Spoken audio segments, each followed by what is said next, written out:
Hello and welcome to The Space Above Us. Episode 76, Space Shuttle Flight 9, STS-9, APU Barbecue. Last time, we talked about STS-8, the first night launch of the Space Shuttle. The third flight of Challenger successfully deployed a ComSat for India, performed a bunch of science experiments in the crew cabin, made sure that the remote manipulator system could handle heavy loads, and put the TDRS system through its paces. Much of the flight resembled one of the earlier test flights, proving out important capabilities for upcoming missions. Well, today we'll be talking about one of those missions, which itself is oriented around proving future capabilities. Way back in 1969, as NASA was starting to make plans for what to do after Apollo, they reached out to the European Space Research Organization, the predecessor to today's European Space Agency. Since space projects and diplomacy both take a really long time, if they wanted to work together on something, it was a good idea to start talking early. By 1973, the work was made official with a Memorandum of Understanding, and the Space Lab project was born. To understand the idea behind Space Lab, let's hop over to another notable space project that's taking place in 1973, Skylab. As I hope you'll recall, Skylab was NASA's gigantic orbiting science laboratory that played host to 3 crews of 3 astronauts each, contributing vast amounts of data to dozens of different fields of study. But as you'll also recall, Skylab had a few hiccups along the way. Stuck or missing solar arrays, leaking cooling systems, low level of attitude control fuel, the list went on and on. It turns out that keeping a science lab in orbit running smoothly takes a lot of pesky support equipment that just distracts from the main science-y task at hand. So the idea behind Space Lab was, hey, what if we put our nice little science lab in the back of your robust and adaptable spacecraft? You handle the logistics, and we'll handle the science. And that's exactly what they did. It was essentially a tiny space station mounted in the payload bay of the space shuttle. The shuttle was more than capable of playing host to such a complex payload, and Space Lab was able to focus less on basic infrastructure that just kept their hardware alive, and more on the science experiments inside. I'll explain more about Space Lab itself once we're on orbit. The scope of this Space Lab mission was one that will be familiar to those of us now steeped in early shuttle history. While there were dozens of experiments to perform, the real objective was a shakedown test flight. This spacecraft in a spacecraft was pretty complicated, with a lot of different mechanisms, interfaces, and procedures to check. Nobody wanted to commit a ton of resources to critical experiments that might get blown out of the water by a simple problem. Better to try to shake out the bugs first. Space Lab wouldn't be the only brand new piece of hardware flying on this mission. That's because after flying 5 times in a row, Columbia was taken out of the flight rotation for a bit in order to make some modifications. The list of modifications is pretty long if you include everything, so I'll just pick out a couple of highlights. The 3 main engines were removed and replaced with newer ones that were designed to run at 104% of rated thrust levels. Don't worry, the old engines won't go to waste, they'll be enhanced and installed in Space Shuttle Atlantis. Extra seats along with extra stuff like headsets and emergency oxygen supplies were added to support larger crews. The upper windows in the flight deck were modified for emergency crew egress on the ground, including some devices delightfully called Sky Genies.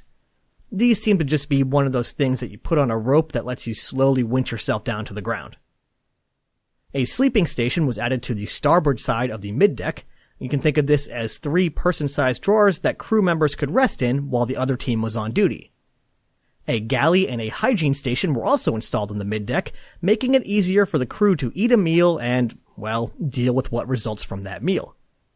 And lastly, at least for us, a KU band antenna was installed in the payload bay so that Columbia could talk to TDRS. This crew marked a couple of spaceflight firsts. Perhaps less interesting but worth mentioning is the crew size, which is bumped up to 6. And writing this out made me think, hey, that's 6 Mercury crews.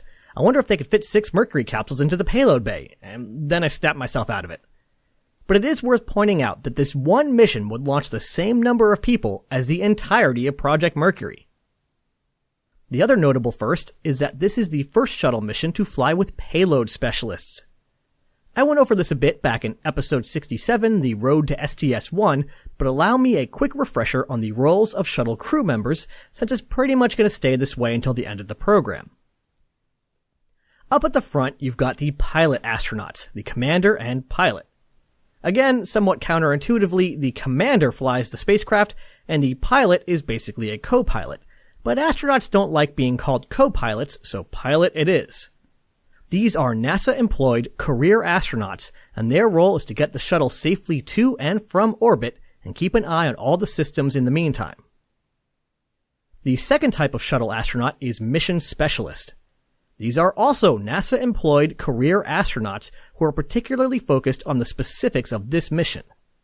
Some may have subspecialties such as operating the robot arm, performing EVAs, or working on certain types of experiments. But basically, they're just really smart and capable people who have completed the years of basic astronaut training, as well as trained for all the details of the mission at hand. When they land, both the pilots and mission specialists go back into the general pool and act in support roles while they wait for another flight assignment. And the third type is the type we'll be seeing for the first time today, payload specialists. These are non-astronauts who don't work for NASA and are brought in because they have some sort of special expertise with a very specific aspect of the mission, and a lot of them only fly once.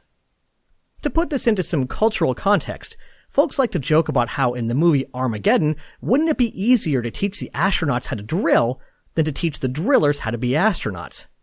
Actually, since they only had a few days before the asteroid hit and the drillers were the world experts, I guarantee you that if that movie were real, Harry Stamper would have been a payload specialist. The idea of payload specialists was a little controversial, since the thought was that they were taking a seat away from the quote-unquote real astronauts. Only a few astronauts fly a year, and there were dozens of them waiting for their chance to fly. Why bring in outside experts when you have a group of some of the most capable and dedicated people on Earth just chomping at the bit? But at the same time, it gave NASA a little extra flexibility. Sometimes there really was one specific expert for a certain experiment.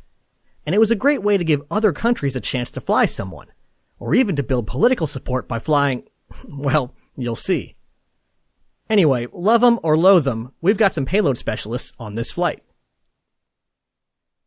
Flying as commander was the one, the only John Watts Young. Of course, we know John Young well thanks to his flights on Gemini 3, Gemini 10, Apollo 10, Apollo 16, and STS-9. Young is a legendary astronaut and probably my favorite, but with this, his sixth flight, we'll be seeing him for the last time. Normally I reserve the little epilogue for the Mercury 7 astronauts, but Young is practically an honorary member, so just a quick one.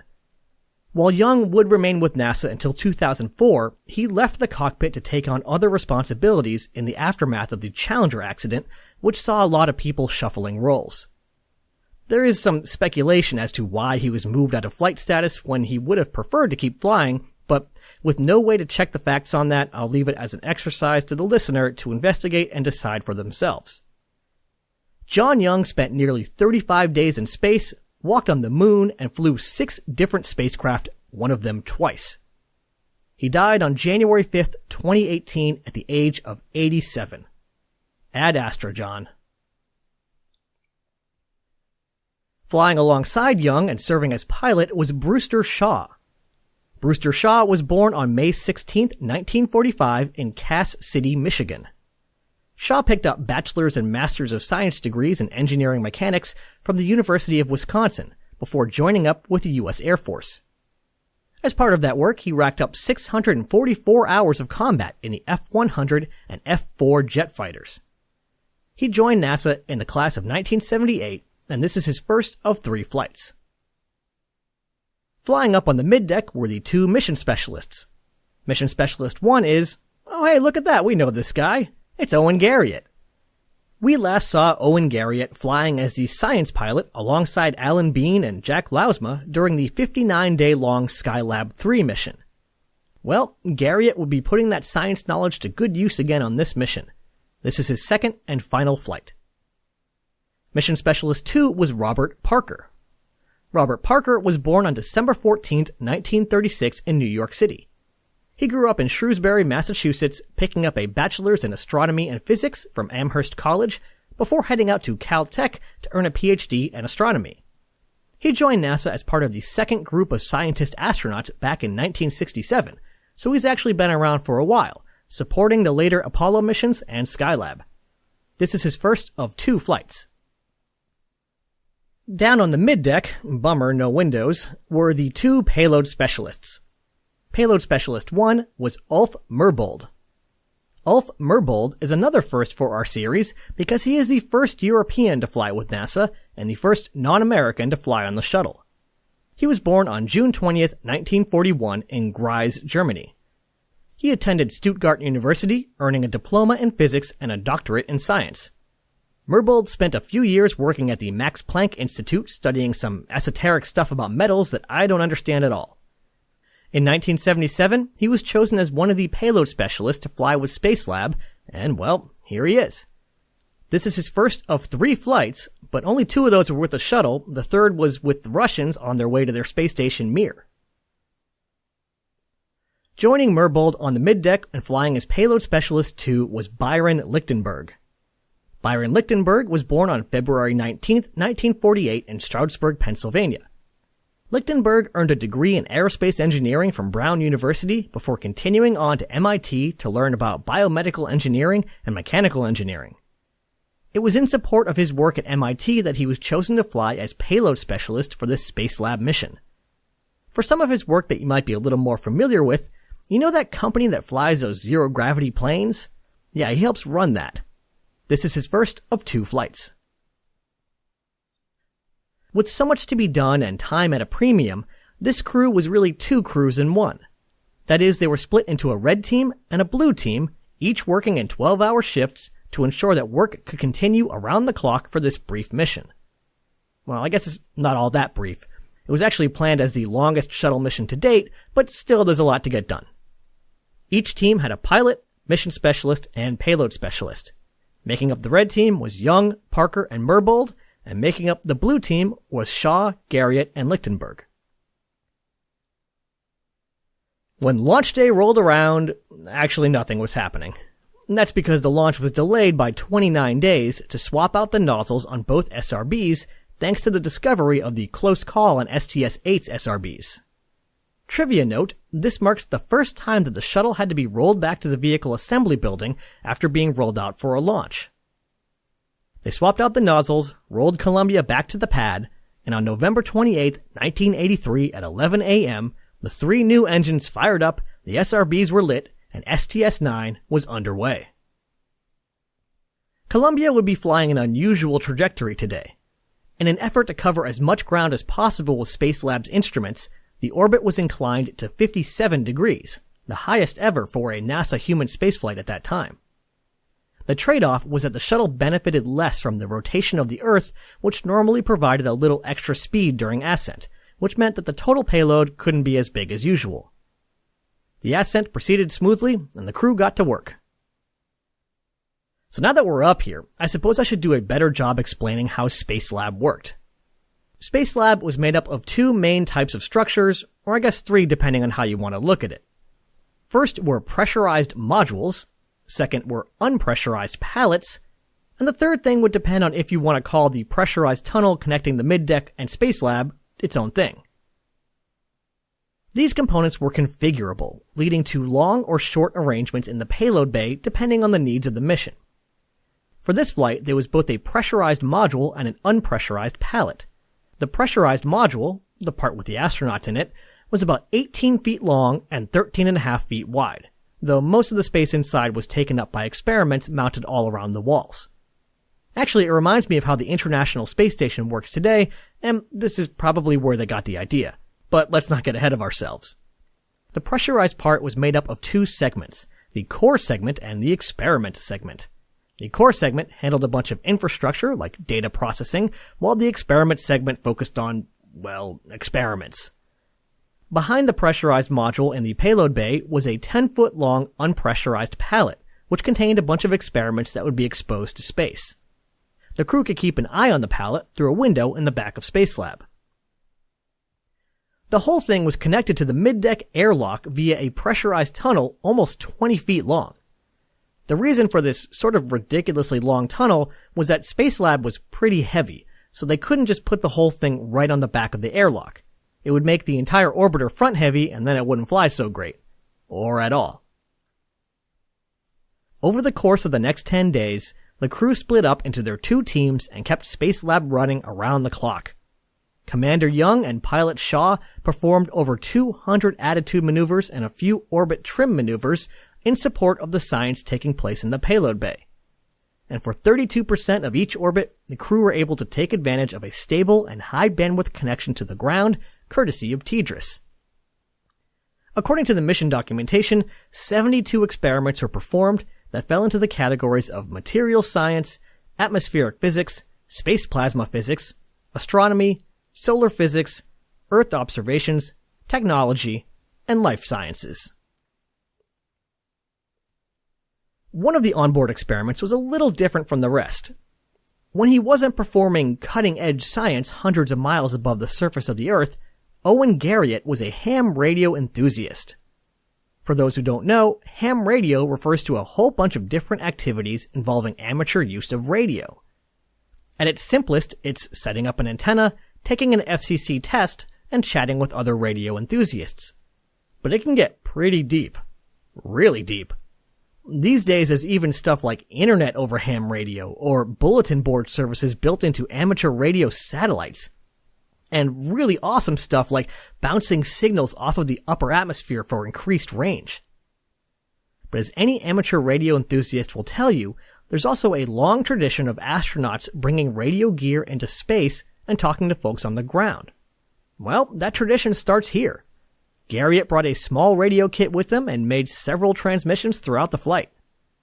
Garriott's little side experiment would spawn decades of amateur radio transmissions to and from human spacecraft that continue to this day. Very cool. When the time came to fly home, things began to run a little less smoothly. As part of the preparations to deorbit, Spacelab was buttoned up, the mission specialist and payload specialist chairs were taken out of storage and locked in place, and Young and Shaw began to prepare the spacecraft for re-entry. To be honest, I'm not completely sure of the why of what happens next here, but I do know the what. Shortly before it was time for the deorbit burn, General Purpose Computer 1, or GPC-1, failed. This is one of the main computers that flies the shuttle. Shortly after that, GPC-2 followed. The crew was unable to get GPC-1 back up, but eventually reinitialized GPC-2, allowing the entry to proceed.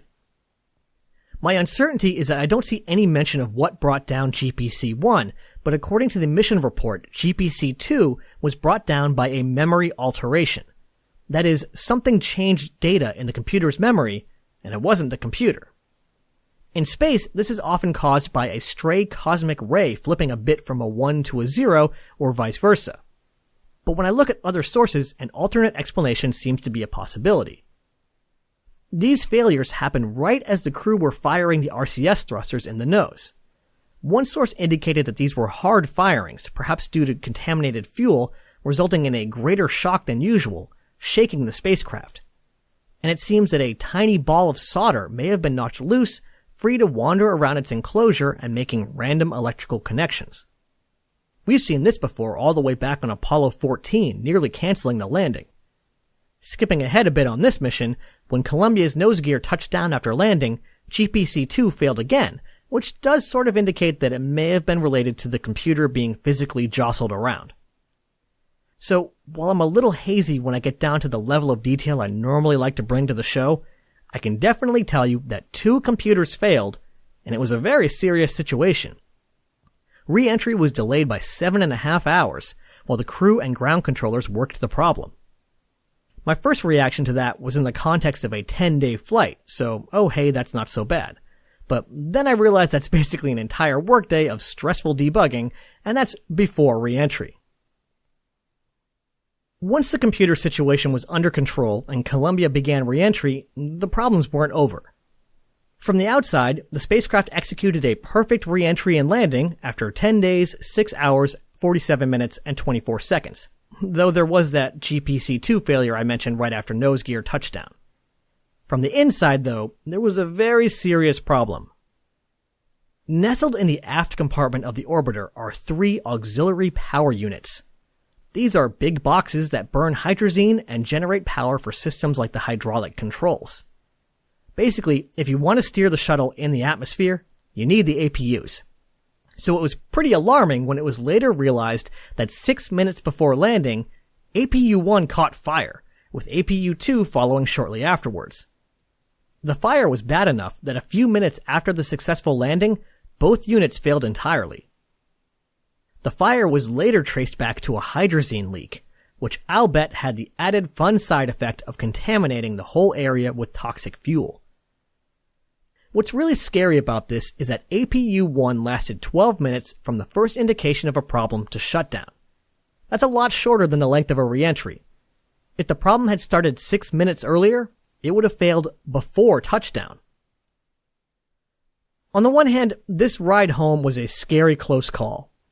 A computer failure and a fire on some critical hardware are pretty serious issues. But on the other hand, it kind of serves as a testament to the design of the orbiter. GPC-1 never came back online, but the other computers were able to pick up the slack.